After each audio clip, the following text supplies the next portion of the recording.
Phone tapping వ్యవహారంలో SIT కొత్త chief సజ్జనార్కు విచారించే నైతిక అర్హత లేదని బీఆర్ఎస్ ప్రవీణ్ కుమార్ అన్నారు. ఫోన్ ట్యాపింగ్ అంశంలో రాజకీయ నేతలకు పోలీసులకు సంబంధం లేదనే విషయం సజ్జనార్కు కూడా తెలుసని ఆయన అన్నారు.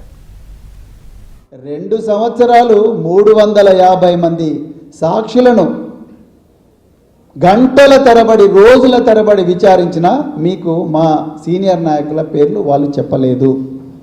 అంటే మాకు టెలిఫోన్ ట్యాపింగ్తో సంబంధం లేదు. పోలీసులకు పొలిటీషియన్కు సంబంధం ఉండదు. ఇది సిట్టులో ఉండే అధికారులకు కూడా తెలుసు. ఈ సజ్జనార్ గారికి కూడా తెలుసు. ఇప్పుడున్న డీజీపీ శివధర్ రెడ్డి గారికి కూడా తెలుసు. ఇక రెండో విషయం, ఇప్పుడున్న సిట్ చీఫ్ సజ్జనార్ గారు, హైదరాబాద్ పోలీస్ కమిషనర్ కూడా సజ్జనార్ గారు. ఇప్పుడు ఆయన సిట్కు చీఫ్గా ఉన్నాడు. ఇప్పుడు రెండవసారి ఏర్పాటు చేసిన సిట్, పొలిటీషియన్లను వేధించడం కోసం ఏర్పాటు చేసిన సిట్ ఏదైతే ఉందో ఆ సిట్కు ఆయన చీఫ్గా ఉన్నారు. నేను ఏమంటున్నా అంటే సజ్జనార్ గారికి ఈ సిట్ను లీడ్ చేసి ఈ ట్యాపింగ్ వ్యవహారాన్ని విచారించే నైతిక అర్హత ఆయనకు లేదు. ఆయన ఎలిజిబుల్ కాదు. బాధితులు కేసీఆర్ గారు, బాధితులు హరీష్ రావు గారు. ఏ విధంగా మీరు ఆ రోజు ఏమని చెప్పిండ్రు, సినిమా తారల ఫోన్లు ట్యాప్ చేస్తున్నారని చెప్పేసి మీరే సీఎం ఆఫీస్ నుంచి లీకులు ఇచ్చిండ్రు పత్రికలకన్నిటికి కూడా. సినిమా తారల ఫోన్లని ట్యాప్ చేసిందని చెప్పి లీకులు ఇచ్చి మళ్ళీ మీ పోలీసు వాళ్ళే సినిమా తారల ఫోన్లు మేము ట్యాప్ చేయలేదు అని చెప్పిండ్రు.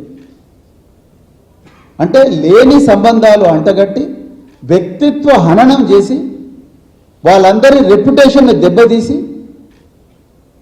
మీరందరూ కూడా ఇవాళ రాజకీయాలు చేస్తున్నారు. మీరు ఇవాళ ముఖ్యమంత్రులు, మీరు ఇవాళ హోంమంత్రులు.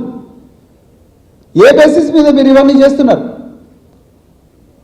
ఈ నష్టాన్ని ఎవరు కూడిస్తారు? 2 సంవత్సరాలుగా చిత్రవేద చేస్తున్నారు వీళ్ళు ప్రజల కోసం పోరాడుతున్నందుకు బీఆర్ఎస్ పార్టీ నాయకులను. ఏ బేసిస్ మీద మీరు కేటీఆర్ గారి పేరు తీసుకొచ్చిండ్రు? ఏ బేసిస్ మీద సినిమా తారల్లో అని చెప్పిండ్రు?